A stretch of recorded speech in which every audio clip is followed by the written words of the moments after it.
you're an athlete, you're a triathlete, you work with athletes, right? And so how does this mindset that is very different from what traditional athletes are taught, right? Uh, Yes.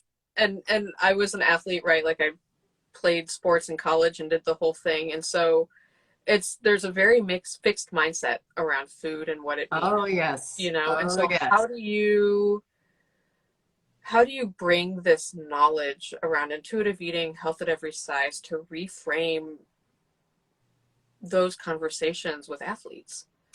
Very good question. And it does depend a lot on their, obviously, their background, their beliefs, which is something that we spend a lot of time talking about. Their beliefs about their body, about food, about weight is a big issue, especially in certain sports.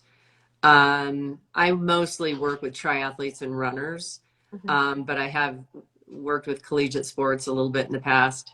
Um, it is it is somewhat difficult, especially in the aesthetic or sports that people believe you should be a certain weight and body size and shape to do Mm-hmm. that sport. Mm-hmm. Um, but what I have found with like runners and cyclists, and both of those tend to have a lot of beliefs about weight and their performance. What it comes down to, I mean, honestly, what it comes down to with a lot of athletes is they get injured, Mm-hmm. maybe a stress fracture, Yeah. or for some young women I've worked with, they've stopped menstruating, and they don't have the energy to to perform the way that they want to, Mm-hmm. and so they kind of learn on their own Mm-hmm. that they need to eat if they want to perform well, and that they can do really well even at a higher weight than what they thought. Mm-hmm. It does take time with certain athletes. It's Sure. definitely not an overnight thing, and it takes a team of people. That's another thing, is that it usually takes a team, which is why I'm excited to work with Prism, because there's a Mm-hmm. team of people.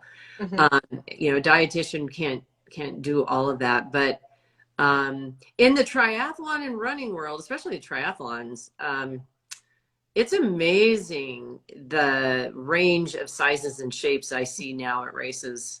Mm-hmm. It is so refreshing to see larger size people out there, or people who, don't look like the stereotypical runner or triathlete, Mm-hmm. um, in races now. I would say it's almost the norm now that you just see people of all sizes and shapes doing, marathons, 5Ks, triathlons.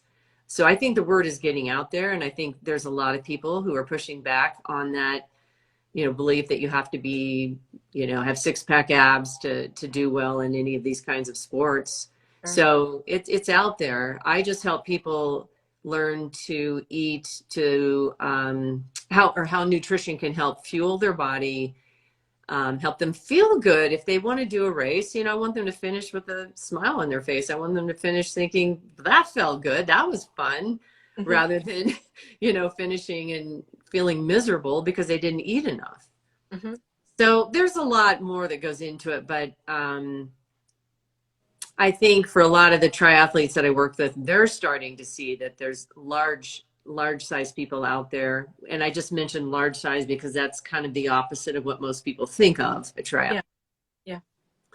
And they're starting to see that out there, and they're starting to feel more comfortable, which is a Mm-hmm. good thing. Mm-hmm. It is. Yeah.